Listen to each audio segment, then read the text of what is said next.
So, your partner is negative. Here's what you should know about the problem. It's a big problem when you have someone negative in your social circle, especially when that person is very close to you, like your partner. One negative person in your social circle can easily discourage you and undermine your enthusiasm. For negative people, everything is bad, and they tend to think that it's useless even to try to change the situation. There is no chance to live in a happy, prosperous relationship if one partner is negative. If your partner has fallen into negativity, it's going to be a huge problem. So, in this case, your job is to fix the situation. In order to do that, you have to find out the causes of this negative behavior. Why is your partner negative? 1. Your partner is negative because he doesn't believe in himself.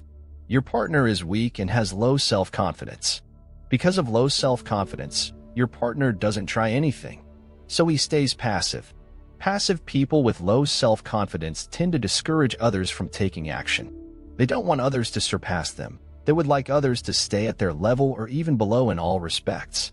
So they tend to tell everybody why certain things are impossible to accomplish.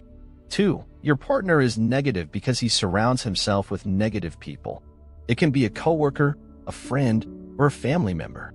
It can be anybody with whom your partner spends time regularly. He just can't get out there, so your partner remains negative unwillingly and sometimes unconsciously. The solution: 1.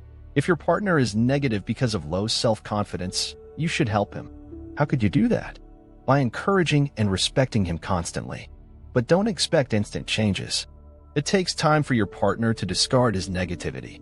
First things first, talk it over with your partner honestly. Tell him that you are concerned about this negativity. It undermines your relationship and you would like to fix it. First, you have to determine for sure if this low self-confidence is causing the negativity.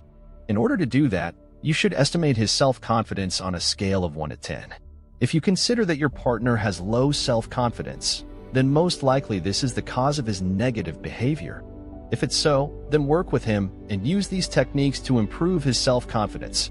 1. Praise him for everything he does, no matter the outcome. 2. Keep telling him that you believe in him and your partner can do whatever he is about to accomplish. 3. Ask him for help regularly. Our self-esteem and self-confidence go up when we contribute to something. For instance, when we help others, we feel meaningful and useful. But the problem is, there are very few people who ask for our help because everybody tries to be independent and get things done on their own. So you should ask your partner for help more often. 4. Never criticize. Criticism can easily ruin all the results of your efforts to improve his self-confidence. So abstain from doing it. 2.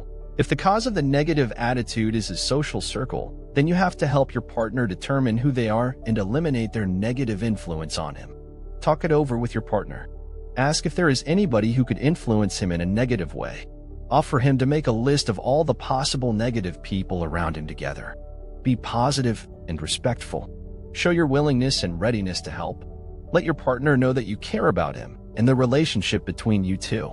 Negative people could be among coworkers, friends, and family members.